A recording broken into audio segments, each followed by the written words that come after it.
Ah, the dream of property renovation. We've all seen it on TV, right? Taking an old, tired house and turning it into your perfect home. It's this incredible vision that fuels a massive industry. But what happens when that dream hits a snag, collides with a very harsh reality, and turns into a total financial nightmare? And it really is hard to resist. It's such a powerful dream, and for a lot of people, it works out beautifully. But let's be real, for every one of those perfect after photos you see, there's a story somebody isn't telling, a story about surprise costs, hidden disasters, and a whole lot of sleepless nights. So in this explainer, we're going to pull back the curtain on the biggest risks out there so you can make your vision a success story, not another warning for everyone else. And trust me, these things don't just happen to other people on TV shows. Even really experienced renovators can get caught flat-footed. Sometimes you just have to learn the hard way. Actually, let me tell you a quick story that really brings this point home. So this was my first big reno. I hired a builder who had these amazing reviews online for what I thought was going to be a pretty straightforward bathroom job.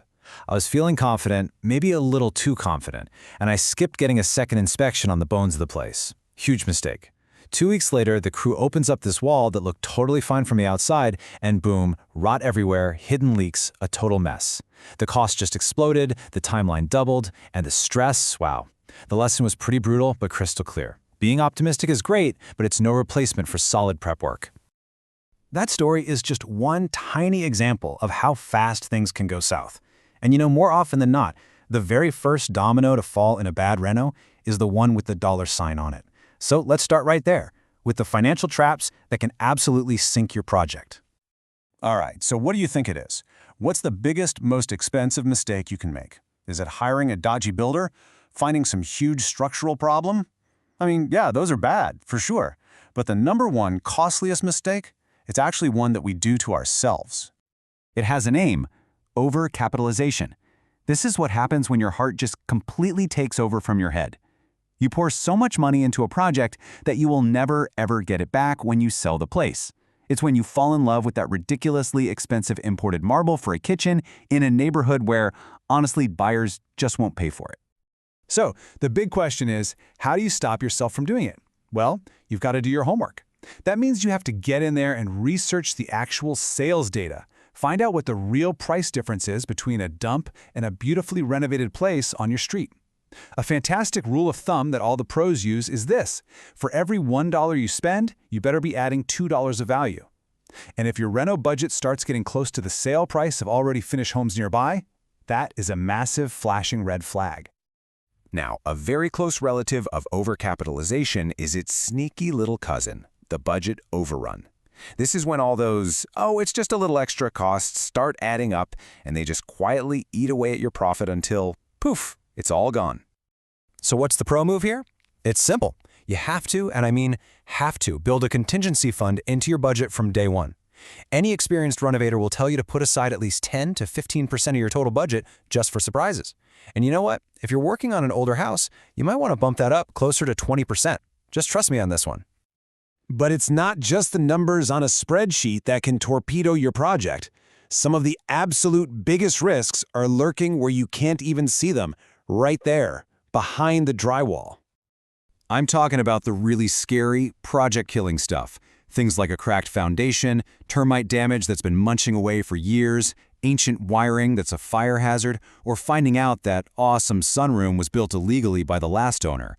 And that's before we even get to health hazards like asbestos, lead paint, or toxic mold.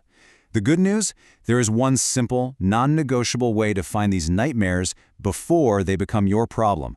A full pest and building inspection before you buy. No excuses, no exceptions. Another hidden risk isn't hiding in the walls. It's hiding in a filing cabinet at the local council office. Thinking you can just skip the permits and the regulations, well, that's a huge gamble. You could be looking at massive fines, a stop work order that freezes everything, or, and this is the worst-case scenario, being forced to tear down all your beautiful new work. The process itself is pretty simple, but you have to follow it to the letter. First, figure out what the rules are for your local council. Second, get every single permit you need approved and in your hand in writing. A verbal, yeah, it's fine, is worthless. And third, do not let a single hammer swing until those official approvals are through. Okay, so we've covered the money risks, we've talked about the hidden structural problems. But a lot of the time, the most unpredictable risk of all is people, both the ones you hire and sometimes, well, yourself. Let's just be blunt about this. Hiring the wrong contractor can single-handedly burn your project to the ground.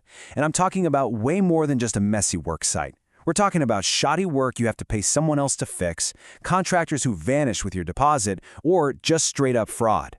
And that's why just picking the cheapest quote is almost always a recipe for disaster. So how do you protect yourself? It's a pretty straightforward three-step process. First, you need to personally check that their license and their insurance are legit and up to date.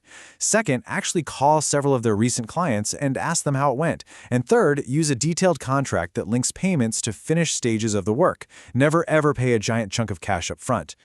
And finally, we have to talk about the risk that you bring to your own project. It is so important to go into a renovation with the right mindset. On one side, you've got business logic. It's all about data, sticking to the budget, and creating something lots of people will like. But on the other side, you've got emotional logic. That's all about chasing a personal wow factor, customizing every little detail for you, and completely ignoring what the market actually wants. One of these builds value, the other one can destroy it. Okay, I know we've just gone through some pretty serious risks, but look, the point of all this is not to scare you away from renovating. It's to empower you, to make sure you do it the right way. So let's pull all this together into a clear plan so you can move forward with confidence. This is a great little summary of everything we've talked about. For every single one of these big risks, there is a clear, simple defense. To stop overcapitalization, you do the market research. To handle budget overruns, you have a contingency fund.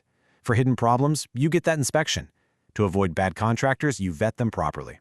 And to keep your emotions in check, you treat it like a business. It really is that straightforward. And if there is just one thing that you take away from all this, let it be this quote. This comes from the hard-earned experience of the folks in the Property Chat community, and it just says it all. You have to balance all that excitement and your amazing vision with a healthy dose of careful, maybe even cynical, planning. Learning from other people's expensive mistakes is probably the cheapest education you can get in the property game. And the insights we've gone through today, they've been forged over 20 years of real successes and real failures, all shared by a community of investors and renovators. So, if you're thinking about a project or you just want to arm yourself with the best possible knowledge, you really don't have to figure it all out on your own. You can tap into all that collective wisdom and get advice from people who have been exactly where you are right now. Come join the conversation over at propertychat.ai. And that brings us to our final question for you. As you're dreaming up your next project, ask yourself this and be honest. Is your plan built on solid data and financial discipline, or is it all about chasing a feeling, an emotional dream that could end up costing you big time? The answer to that question will make all the difference.